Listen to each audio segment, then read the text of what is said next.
It was October. Cold. I was sitting alone on a weathered wooden bench in Hamilton Park, wearing the same black suit I had worn to my wife's funeral 7 months earlier. It was wrinkled now. Smelled like old coffee and sadness. My fingers gripped a photo, her photo. Soft smile. Blue eyes. My whole world. Gone. Today would have been our 10th anniversary. I watched the world move on. Kids chasing leaves. Couples laughing. Dogs barking. Everyone living like the sun wasn't mocking me by shining. I don't remember how long I sat there. Minutes. Hours. Grief makes time slippery. Then, someone sat next to me. A woman. Around 35. Short auburn hair that caught the light like copper. Green eyes. Calm presence. She looked straight ahead, then softly said, "You look like you've lost something important." I didn't look at her. I just muttered, "Everything." No follow-up question. No awkward silence. She pulled out a sandwich, tore it in half, held one piece out to me and said, "Sometimes sharing helps." I almost laughed. Or cried. But I took it. And for the first time in months, I didn't feel completely invisible. We sat in silence for a while. Birds chirped. Wind rustled the dying leaves. She didn't ask what I lost. She just waited. Finally, I said it. My wife died. 7 months ago. Cancer. We thought we had more time. She nodded, quietly chewing her sandwich. Then she said, "That's what I thought too." About my brother. That was the first time I looked at her. There was pain behind her eyes, deep, familiar.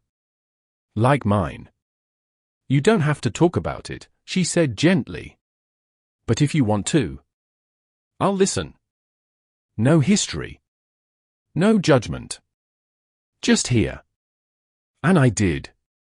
I told her about everything. About Anna. About the night we found out. How she held my hand and smiled even when she was in pain. How empty our apartment feels.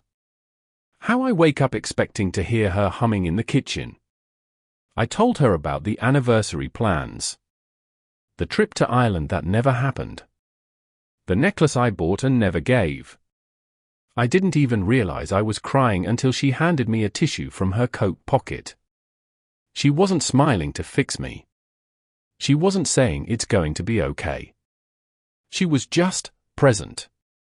And that felt like the kindest thing in the world. Then she said something I've never forgotten. Maybe life isn't about filling the empty space. Maybe it's about learning how to breathe inside it. It hit me like a soft punch in the chest. Simple. True. Honest.